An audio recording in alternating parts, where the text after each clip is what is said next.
Copper wire has a diameter of 0.5 millimeter and resistivity of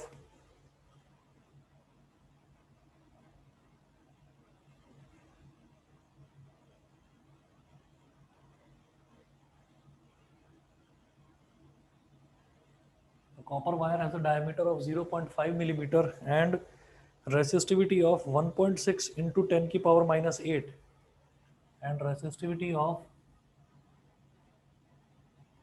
1.6 into 10 की power minus 8 ohm meter.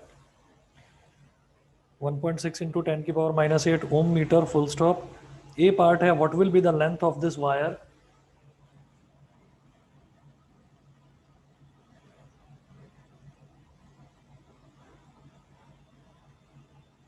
What will be the length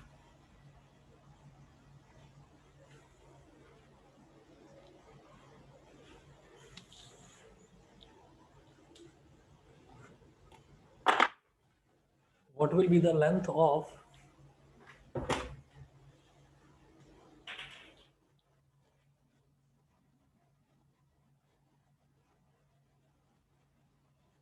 what will be the length of this wire to make its resistance 10 ohm? To make its resistance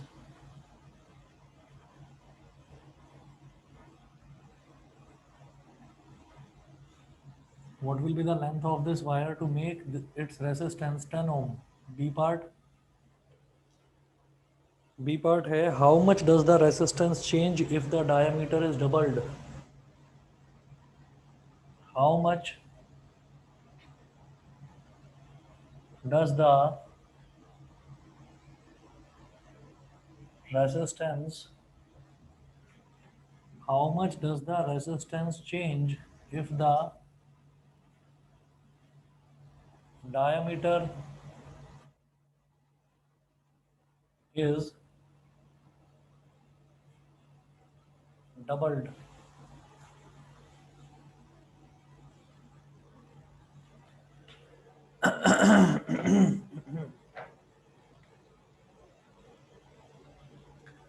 देखिएगा इस question में इन्होंने क्या दे रखा है. Question में लिखा हुआ है copper wire has a diameter of 0.5 millimetre.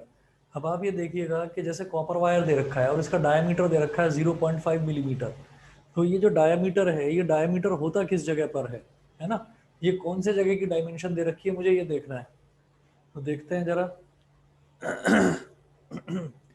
एक कॉपर वायर है जिसका डायमीटर दे रखा है 0.5 मिलीमीटर. तो मैं इसको बनाता हूँ जरा.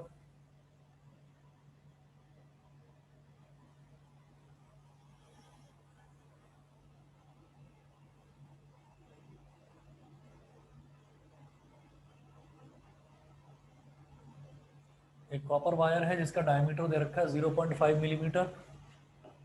तो ये जो इधर होता है ना इस तरफ से अगर हम देखें किसी भी वायर को देखें तो वायर की जो शेप है वो सिलेंड्रिकल होती है. और वायर को हम कहीं से भी देखें, अगर मान लीजिए हम वायर को फ्रंट से देखते हैं तो हमें एक सर्कुलर नज़र आता है ये. तो जहाँ पर भी सर्कल होगा वहाँ रेडियस होगा, डायमीटर होगा. ठीक है. तो आप ये देखिएगा कि इसका डायमीटर दे रखा है 0.5 मिलीमीटर. यहाँ से यहाँ तक का जो ये डायमीटर है ये दे रखा है 0.5 मिलीमीटर. और अब आप ये देखिएगा जब डायमीटर 0.5 है तो रेडियस कितना हो गया 0.5/2 मिलीमीटर. इसका मतलब 0.5 का आधा कितना हो जाता है 0.25 मिलीमीटर. और मिलीमीटर का मतलब ये है कि हमेशा मिलीमीटर को मीटर में कन्वर्ट करने के लिए हम क्या करते हैं 1000 से डिवाइड कर देते हैं. यानी कि 10⁻³ से मल्टीप्लाई. 1000 से डिवाइड करने का मतलब क्या है 1000 का मतलब होता है 10⁻3. तो 10⁻3 डिनोमिनेटर में आएगा. तो अगर उसको न्यूमरेटर में ले जाएंगे तो 10⁻³ बन जाएगा. तो ये बन गया 0.25 इंटू 10⁻³ मीटर. ये करने के बाद में फिर मैं क्या करूंगा देखिएगा कि मुझे निकालना होता है इसका एरिया ऑफ क्रॉस सेक्शन. तो area of cross section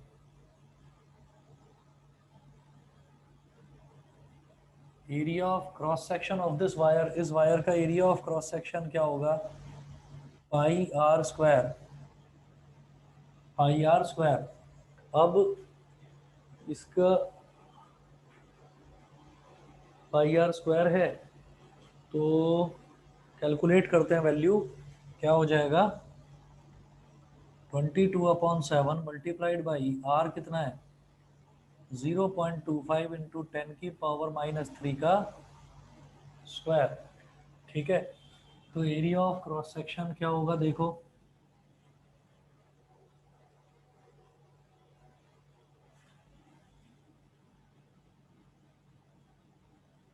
area of cross section A is equal to 22/7 multiplied by 0.25 का जब स्क्वायर करेंगे तो 25 का स्क्वायर 625 होता है। यहाँ पर 0.25 मल्टीप्लाइड बाई 0.25, इसका मतलब क्या है 25 का स्क्वायर तो होता है 625। लेकिन आप ये देखें यहाँ पर भी पॉइंट के बाद 2 डिजिट हैं और यहाँ पर भी पॉइंट के बाद 2 डिजिट हैं, तो पॉइंट के बाद टोटल 4 डिजिट हैं। तो आपको यहाँ से राइट वाला जो कॉर्नर है, राइट मोस्ट कॉर्नर, यहाँ से आपको 4 डिजिट काउंट करनी है लेफ्ट की तरफ और फिर पॉइंट लगा देना है 1 2 3। तो चौथी डिजिट तो है नहीं, तो यहाँ 0 लगाकर इसके आगे पॉइंट लगा दो। ठीक है, तो 0.0625 हो जाएगा।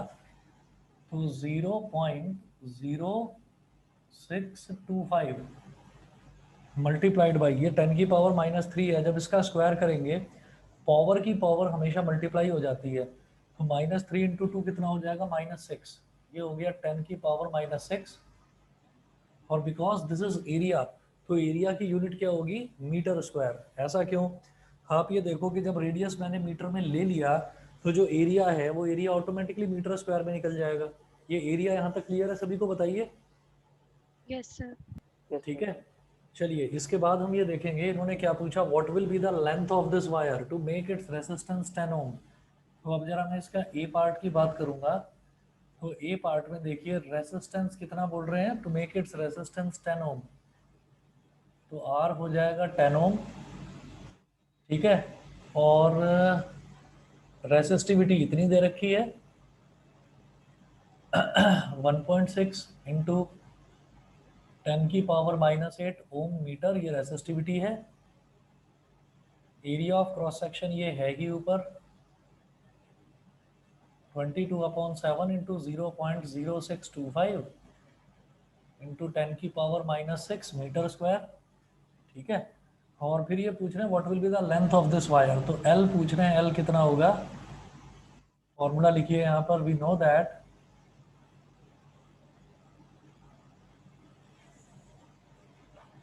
rho is equal to RA upon L। तो L कितना हो जाएगा, L इधर और rho नीचे, L is equal to RA upon rho। Value डालिए अब सबकी, R कितना है 10 मल्टीप्लाइड बाई A कितना है, A है 22/7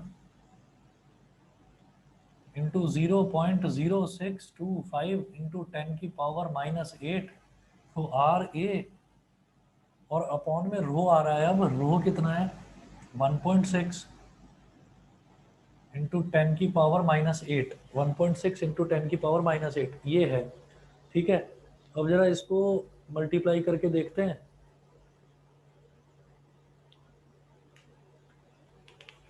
मल्टीप्लाई करके देखते हैं कितना हो जाएगा, इसको 7 से डिवाइड करके देखते हैं। 0.0625 पॉइंट गया तो नीचे आ गया 1 2 3 4 4 जीरो, एक जीरो से एक जीरो कट गया। तो 625 को 7 से डिवाइड करके देखता हूँ जरा कितना आता है। 7 8 ज़ा 56, 62 माइनस 56 6 आ गया। 65 7 9 ज़ा 63, 65 माइनस 63 आ गया 2 2 0 20, 7 2 ज़ा 14, 20 माइनस 14 हो गया 6 6, फिर से 0 आ गया, 7 8 ज़ा 56। ठीक है, हम इतना करेंगे 89.28 ये मान लेते हैं अप्रॉक्सीमेटली। 89.28। अब इसको 22 से मल्टीप्लाई कर दो। 89.28 को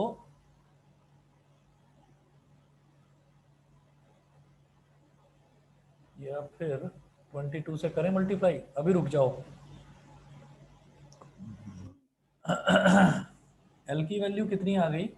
इधर बचा 22 मल्टीप्लाइड बाई 89.28 और ये 10 की पावर इधर है 10 की पावर मतलब 1000 है। ये 10 की पावर -8 से ये 10 की पावर -8 तो सर कैंसिल आउट हो सर गया। एरिया 10 की पावर -6 है। 10 की पावर -6 है, सही कह रहे हैं। ये 10 की पावर -8 था और ये 10 की पावर -6 है। ठीक है, तो ये क्या है? ये 1000 है, तो 1000 ऊपर जाकर 10 की पावर -3 बन जाएगा। तो ये हो गया 10 की पावर -6 इंटू 10 की पावर -3 और अपॉन में 1.6 इंटू 10 की पावर -8। अब पॉइंट गया तो ऊपर आ गया 10, तो 10 आ गया तो क्या हो गया? 10 की पावर 1। अब L इज इक्वल टू 2 8 ज़ा 16 और 2 11 ज़ा 22। फिर शायद ये 8 से हो जाएगा डिवाइड, करके देखूं एक बार। 89.28, 8 1 ज़ा 8, फिर 9 आ गया, 8 1 ज़ा 8, 9 माइनस 8 1, 1 2 12, 8 1 ज़ा 8, 12 माइनस 8 हो गया 4, 48, 8 6 ज़ा 48। तो 8 से पूरी तरह से डिवाइड हो रहा है, 11.16 आ जाएगा, 11.16। ठीक है, इसको मल्टीप्लाई करो। 11 6 ज़ा 66, 6 कैरी आ गया, 11 1 ज़ा 11 और 6 17, 1 कैरी आ गया, 11 1 ज़ा 11 और 1 12, 1 कैरी आ गया, 11 1 ज़ा 11 और 1 12, 12276 ये आ गया। ठीक है, और इधर पॉइंट लगा देंगे 122.76 ये हो गया। 10 की पावर -6 इंटू ये पावर में जब बेस सेम होते हैं तो इसकी पावर ऐड हो जाती है, तो -6 -3 और +1 अपॉन क्या बच रहा है? 10 की पावर -8, तो -6 -3 हो जाएगा -9, -9 + 1 -8, तो ये पूरा इससे कैंसिल आउट हो गया। तो लेंथ आ गई 122.76 मीटर। ये बता दीजिए सबको क्लियर है कि नहीं? सर बताइए बेटा, सबको समझ में आ गया? Yes sir. ठीक है, चलिए जी, इतना करने के बाद फिर आगे बढ़ते हैं। अब बी पार्ट में पूछ रहे हैं, how much does the resistance change if the diameter is doubled. बेटा 1 मिनट रुकिए, मैं पानी पी रहा हूँ, फिर करता हूँ इसको आगे।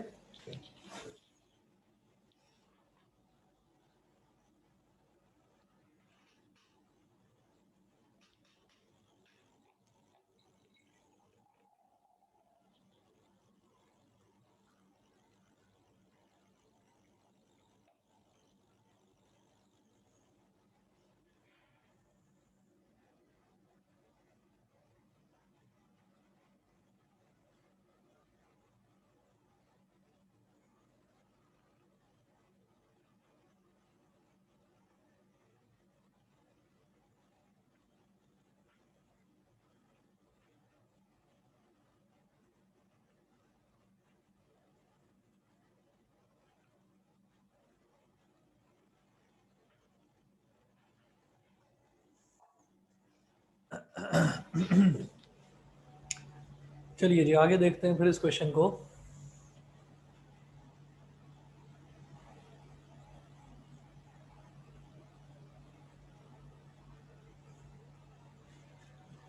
इन्होंने पूछा है कि how much does the resistance change if the diameter is doubled. If the diameter is doubled, तो अब आप ये देखिएगा कि अगर डायमीटर डबल कर दिया जाए तो रेसिस्टेंस पर क्या फ़र्क पड़ेगा। तो मैं ये देखता हूँ अभी कि रेसिस्टेंस पर क्या फ़र्क पड़ेगा। हमारे को ये तो मालूम ही है कि रेसिस्टेंस इसका 10 ओम दे रखा है, डायमीटर को डबल कर दिया जाता है।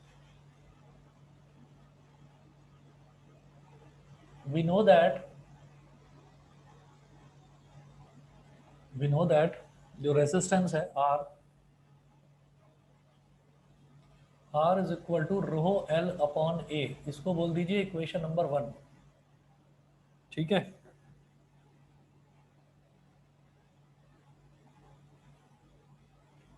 where A is equal to pi r square, A is equal to pi r square,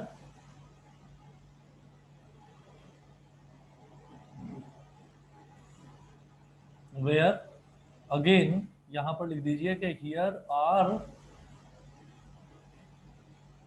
is equal to d by 2, diameter का हाफ होता है जो रेडियस है वो डायमीटर का हाफ।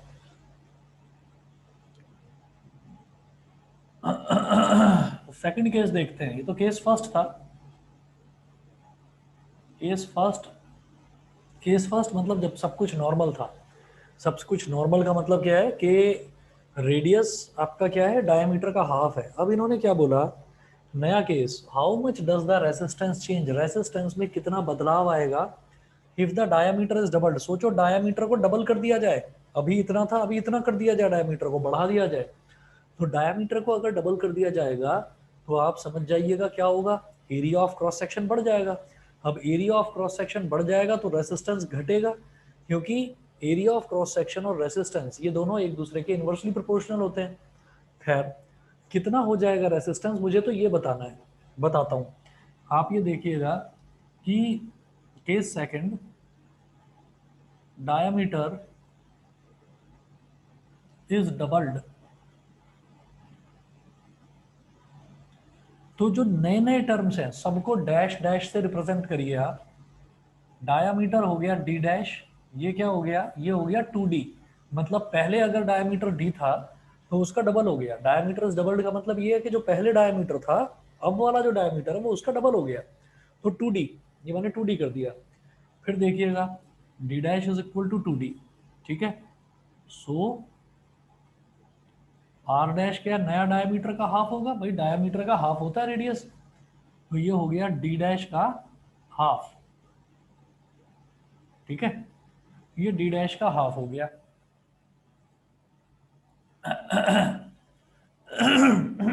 अब d डैश कितना है 2d, तो लिखिएगा 2d अपॉन 2। तो यहां पर मैं ये देखता हूं कि ये जो r डैश है, ये जो r डैश है ये आपका ये हो गया 2d/2। इट इम्प्लाइज दैट, अब आप सोचोगे 2 से 2 को काट दो, नहीं काटना। ये जो d/2 है ये क्या है, इस 2 को अलग रखो और d/2 को अलग करो, ये d/2 है हमारा रेडियस, तो r dash is equal to हो गया 2r। ये बताइए ये समझ में आया कि नहीं, सब बच्चों को इतना क्लियर है कि नहीं, बताइए। Yes sir. मैं दोबारा बताता हूँ कि हमने कहा ये तो फॉर्मूला होता है कि r is equal to rho l upon a, यहाँ पर a होता है पाई r स्क्वायर, रेडियस होता है डायमीटर का हाफ, ये तो नॉर्मल केस की बात है। फिर दूसरे केस की बात करते हैं, व्हेन डायमीटर इज डबल्ड, तो जब डायमीटर को डबल कर दिया जाता है तो नए वाले डायमीटर को मैंने बोल दिया मैंने बोल दिया d डैश, तो ये क्या है, ये पुराने डायमीटर का डबल है। अब पुराना डायमीटर कितना था d, तो उसका डबल कितना हो गया 2d, तो d dash is equal to 2d हो गया। अब आप ये देखिएगा कि तो फिर नया वाला रेडियस कितना हो जाएगा, r डैश होगा नए डायमीटर का हाफ, तो d डैश बाई 2। अच्छा d डैश कितना था, d डैश कितना था 2d, तो d डैश की जगह 2d डाल दिया। लेकिन ये जो d/2 है ये कितना है, ये d/2 तो r है, तो 2 इंटू d/2, इसको मैंने r बोल दिया। तो नया रेडियस निकाला पुराने रेडियस की टर्म्स में, ठीक है।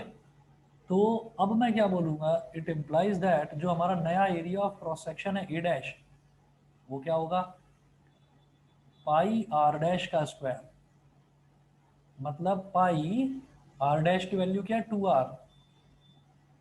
2r का स्क्वायर, तो ये क्या हो गया पाई इंटू 4r², तो ये हो गया बेटा 4πr², 4πr²। ठीक है, अब ये सब कुछ क्यों करा जा रहा है कि a dash is equal to 4a, ये समझ गए कि नहीं समझे? क्योंकि ये जो πr² है, ये वाली टर्म, ये πr² तो a के बराबर है, तो a dash is equal to 4a। तो मुझे नया रेसिस्टेंस निकालने के लिए एक तो लेंथ की जरूरत है, नई लेंथ की। तो नई लेंथ कितनी हो जाएगी? नई लेंथ में कुछ चेंज हुआ ही नहीं है, सिर्फ डायमीटर डबल करा गया है, तो लेंथ जितनी है उतनी ही है। तो एल डैश जो है वो एल के ही बराबर है, ए डैश जो है वो 4a के बराबर है। ठीक है, और जो हमारी रेसिस्टिविटी है वो रेसिस्टिविटी कभी चेंज होती नहीं, डायमीटर से रेसिस्टिविटी पर कोई फर्क नहीं पड़ता। तो मैंने बोला कि नई रेसिस्टिविटी रो डैश वो भी रो के बराबर है। तो रो डैश आ गया, एल डैश आ गया, ए डैश आ गया, अब मैं आर डैश भी निकाल लूंगा। तो हम ये कहेंगे, इधर कर रहा हूं मैं,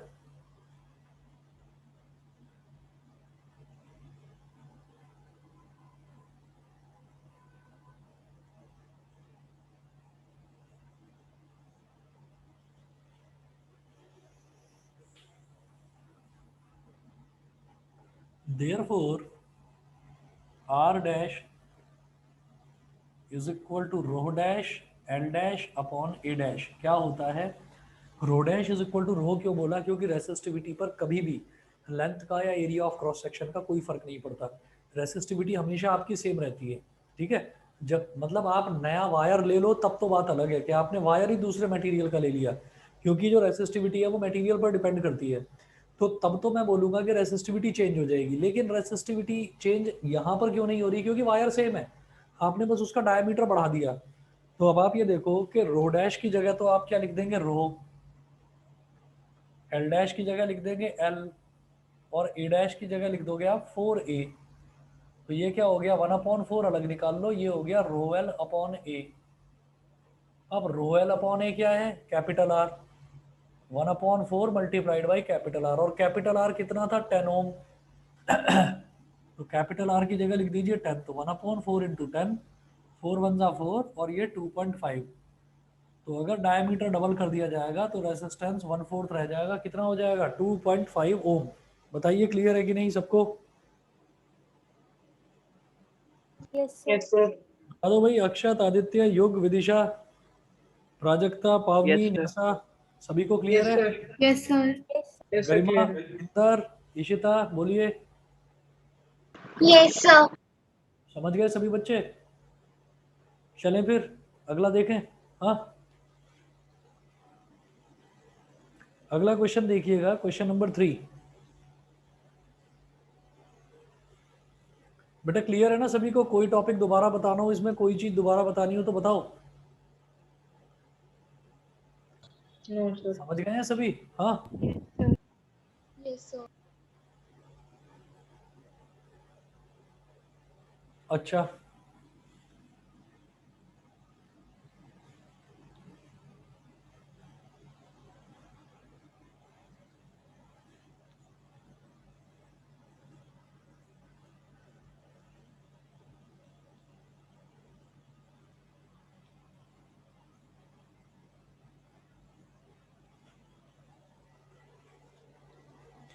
चलिए अगला क्वेश्चन नोट करिए। अ 6 ohm resistance wire,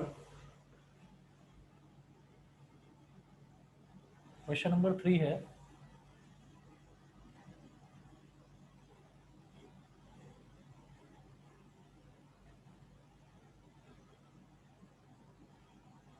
A 6 ohm resistance wire, a 6 ohm resistance wire is doubled up by folding, is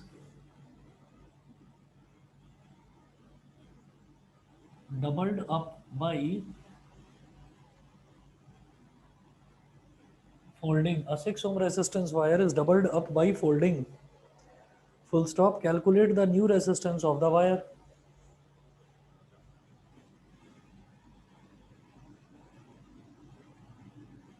Calculate the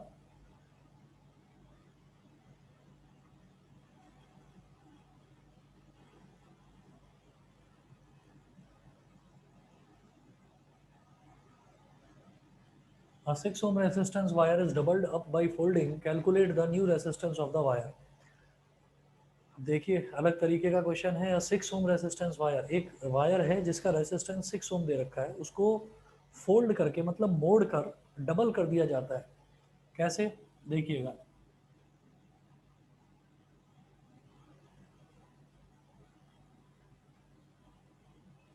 मैं पहले केस फर्स्ट की बात करता हूँ।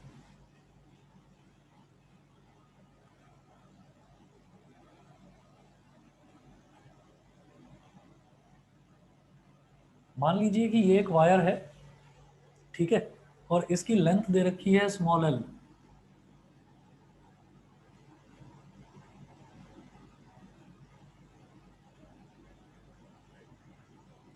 एक वायर है, इसकी लेंथ दे रखी है small L. 6 ohm resistance wire is doubled up by folding. तो पहले मैंने कहा कि मैं अभी इसको ना डबल नहीं कर रहा हूँ, अभी मैं ऐसे ही बात करता हूँ। ये इसका लेंथ है, वायर की लेंथ, और ये जो है ये आप जानते ही हैं, ये क्या है, एरिया ऑफ क्रॉस सेक्शन, ठीक है। और इस वायर का जो रेजिस्टेंस है वो दे रखा है 6 ओम। अब मैं क्या करता हूँ, अब मैं इस वायर को फोल्ड करके डबल कर देता हूँ केस। तो यहाँ पर हमारा जो रेसिस्टिविटी है वो होगी आर ए अपॉन एल, इक्वेशन नंबर 1। फिर बात करता हूँ केस सेकंड की। इसी वायर को डबल कर दिया गया फोल्ड करके।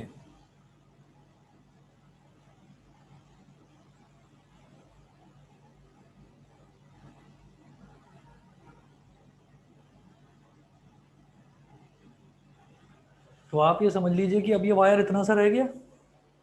ये क्या है कि जैसे मान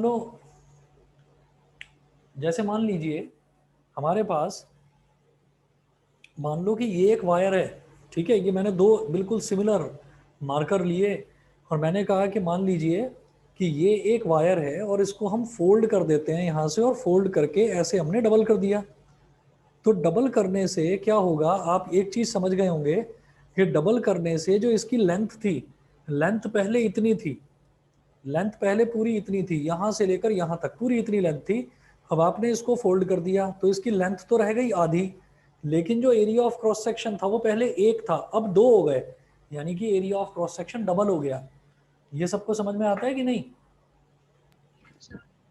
भाई? जो Yes, नई sir. लेंथ है, हाँ, जो नई लेंथ है वायर की, उसको मैंने एल डैश बोल दिया, एल डैश। तो ये पुरानी लेंथ का आधा हो गया, L/2। जो पहले एरिया था वो था ए, अब जो नया एरिया बन गया वो तो a प्लस ए यानी कि 2a बन गया। a dash is equal to 2a। Same wire को मैंने मोड़ा है, तो वायर कॉपर का था तो कॉपर का ही रहेगा, एल्यूमिनियम का था तो एल्यूमिनियम का ही रहेगा, तो उसकी रेसिस्टिविटी पर तो कोई फर्क नहीं पड़ेगा। तो हम ये कहेंगे rho dash is equal to rho, ये इतना ही रहा। तो जो इसका नया रेजिस्टेंस होगा आर डैश, वो कितना होगा ये बताइए। तो मैं ये कहूंगा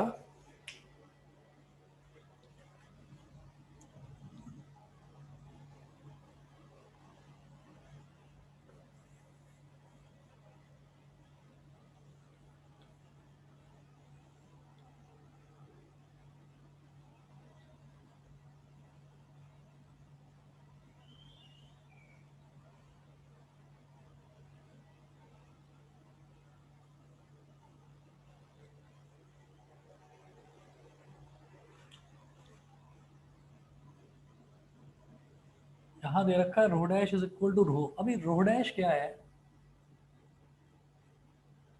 नया वाला केस का तो are dash A dash upon L dash, और ये जो रो डैश है ये रो के ही तो इक्वल है। Rho dash is equal to rho is equal to R dash A dash L dash, और रो कितना था, आर ए अपॉन एल।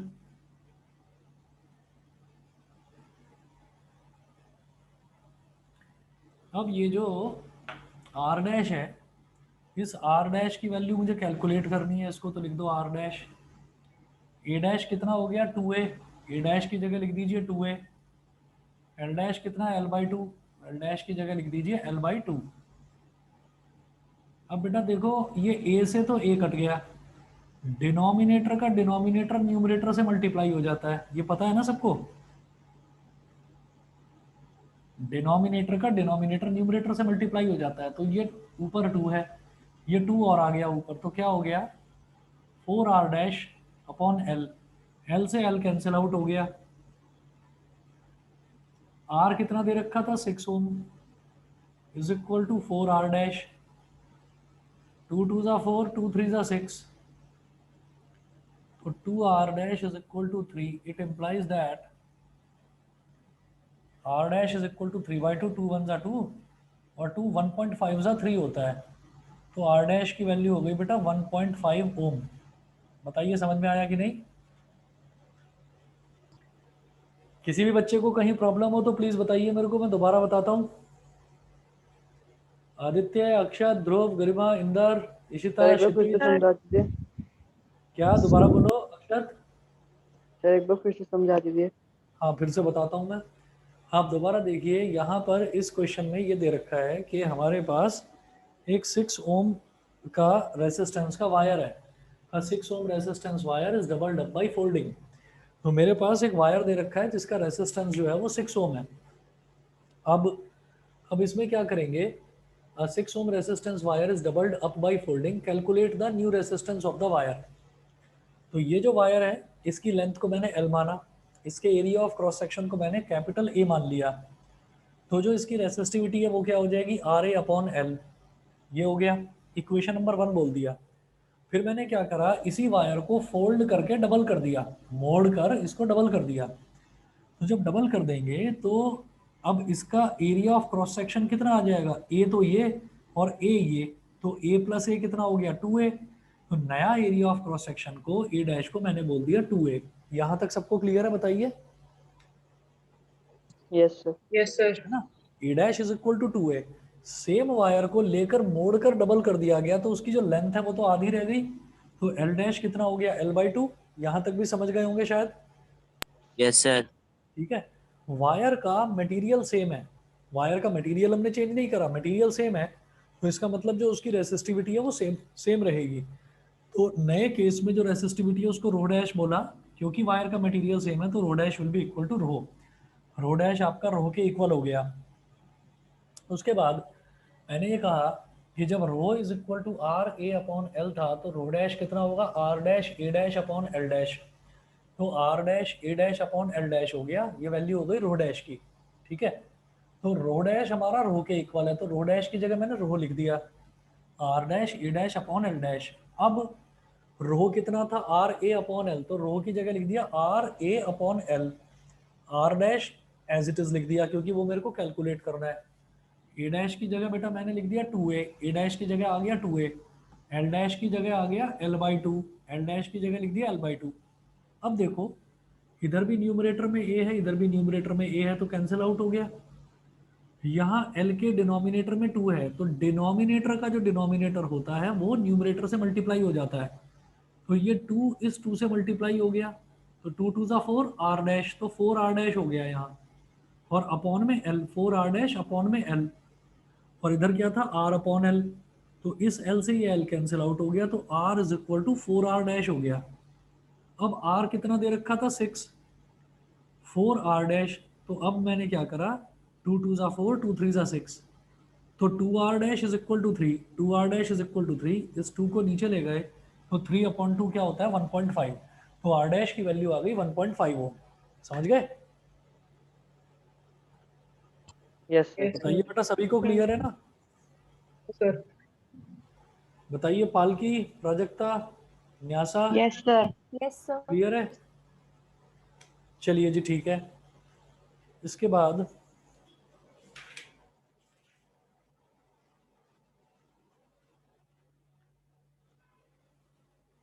अगला टॉपिक लिखेंगे कॉम्बिनेशन ऑफ रेसिस्टेंसेस, कि जो रेसिस्टेंसेस हैं उनको किस तरह से कंबाइन करा जा सकता है। तो रेसिस्टेंस जो होता है ना, रेसिस्टेंस को बनाने का मतलब उसका जो डायग्राम बनाने का उसका एक सिंबल होता है रेसिस्टेंस का। रेसिस्टेंस का सिंबल कैसे होता है देखिएगा,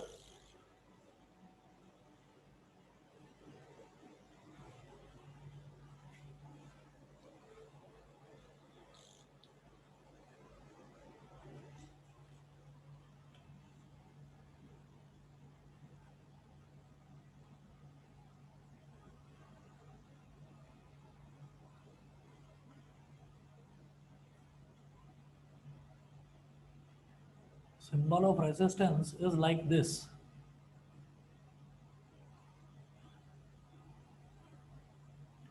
ये होता है रेसिस्टेंस का सिंबल। अब इसमें आप हेडिंग डालेंगे combination of resistances.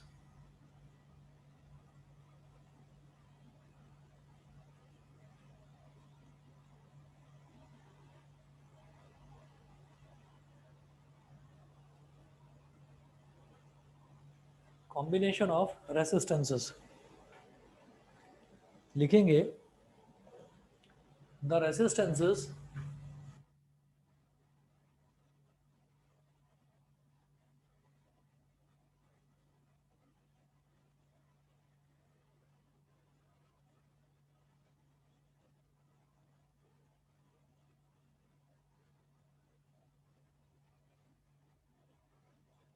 The resistances can be combined in two ways. First लिखेंगे इन सीरीज, फर्स्ट लिखेंगे सीरीज कॉम्बिनेशन, सेकंड लिखेंगे पैरेलल कॉम्बिनेशन।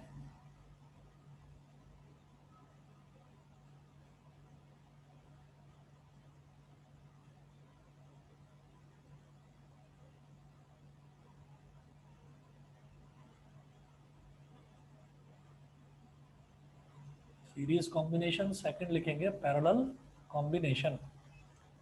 तो दो तरीके के कॉम्बिनेशन है जिसमें रेजिस्टेंसेस को जोड़ा जाता है, सीरीज कॉम्बिनेशन और पैरेलल कॉम्बिनेशन। अब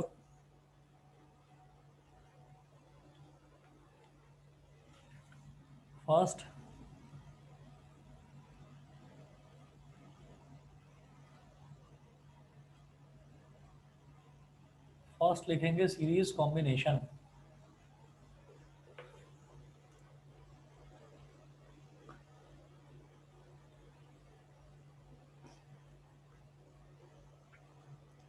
When two or more resistances are connected,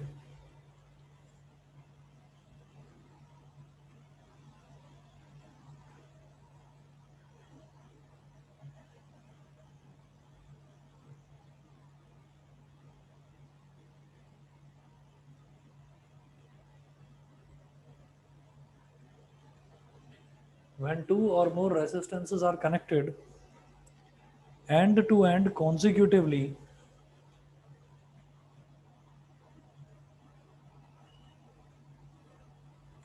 when two or more resistances are connected end to end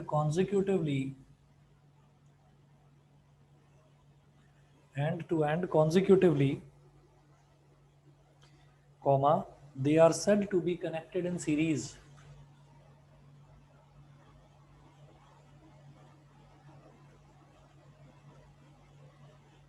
They are said to be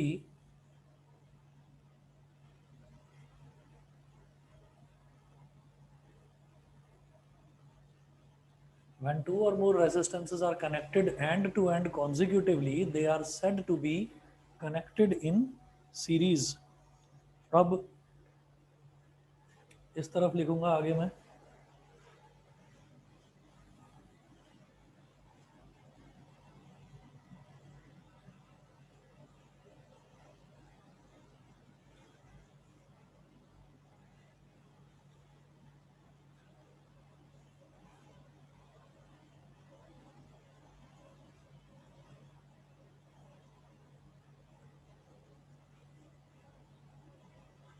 तो सीरीज का मतलब होता है series is just like a chain, जहां पर एक के पीछे एक रेसिस्टेंसेस जुड़े रहते हैं।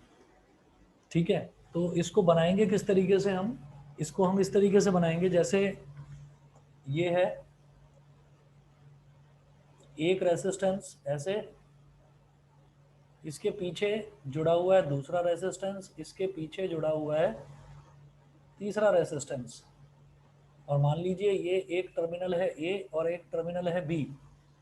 तो एक के पीछे एक जब रेसिस्टेंसेस जुड़े रहते हैं तो उनको हम बोल देते हैं सीरीज में resistances are connected in series. तो ये R1 हो गया, ये रेसिस्टेंस R2 हो गया, ये रेसिस्टेंस R3 हो गया, और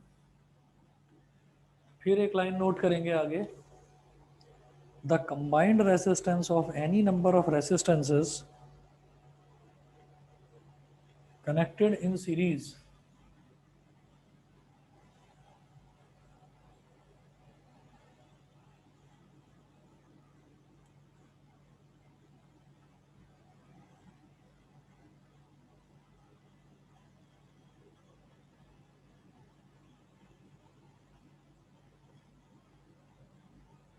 the combined resistance of any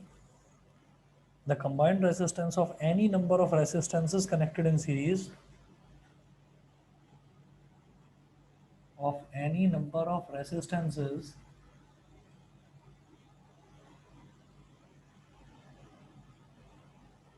connected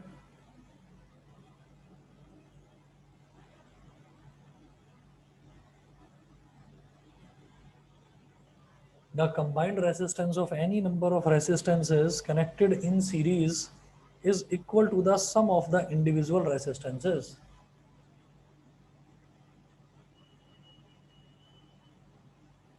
Is equal to the sum of the individual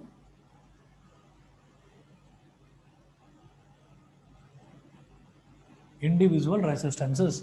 अगर मान लीजिए ये एक रेसिस्टेंस है R1, फिर R2, फिर R3, तो ये तीन रेसिस्टेंसेस दे रखे हैं किसी एक सर्किट में, ठीक, ये तीन रेसिस्टेंसेस दे रखे हैं और हमसे ये पूछा जाए कि ये तीनों बैक टू बैक कनेक्टेड हैं, हमसे ये पूछा जाए कि इस पूरे सर्किट का कंबाइंड रेसिस्टेंस कितना होगा, तो तीनों रेसिस्टेंसेस को ऐड कर देंगे, तो ये हो जाएगा R is equal to R1 plus R2 plus R3, R is equal to R1 plus R2 plus R3। तो ये हमारा फर्स्ट था सीरीज कॉम्बिनेशन, ठीक है। उसके बाद सेकंड देखेंगे पैरेलल कॉम्बिनेशन। और पैरेलल कॉम्बिनेशन, अब जैसे पैरेलल कॉम्बिनेशन देखने से पहले मैं ये देखना चाहूँगा कि हमने ये तो बता दिया कि जो सीरीज कॉम्बिनेशन है, सीरीज कॉम्बिनेशन में अगर 2, 3 या 4 कितने भी रेसिस्टेंसेस जुड़े हुए हों तो जो कंबाइंड रेसिस्टेंस होता है वो सबके टोटल के बराबर होता है। ऐसे ही पैरेलल में अगर कितने भी रेसिस्टेंसेस जुड़े हुए हों तो उनका रेसिस्टेंस किस तरह से निकाला जाता है, फिर ये हमने बता तो दिया, लेकिन ये आया कैसे, इसका प्रूफ भी आता है एग्जाम में कि इस चीज़ को आप प्रूव करके दिखाइए, ठीक है। तो वो प्रूव आपको नेक्स्ट क्लास में कराता हूँ। आज बेटा इतना ही करते हैं, बाकी पैरेलल कॉम्बिनेशन वाला और इसका प्रूफ और पैरेलल वाले का प्रूफ नेक्स्ट क्लास में करते हैं, ठीक है। तो आज के लिए इतना ही करेंगे। Thank you sir. Thank you sir. ठीक है, ओके जी, okay Thank you, sir. Okay.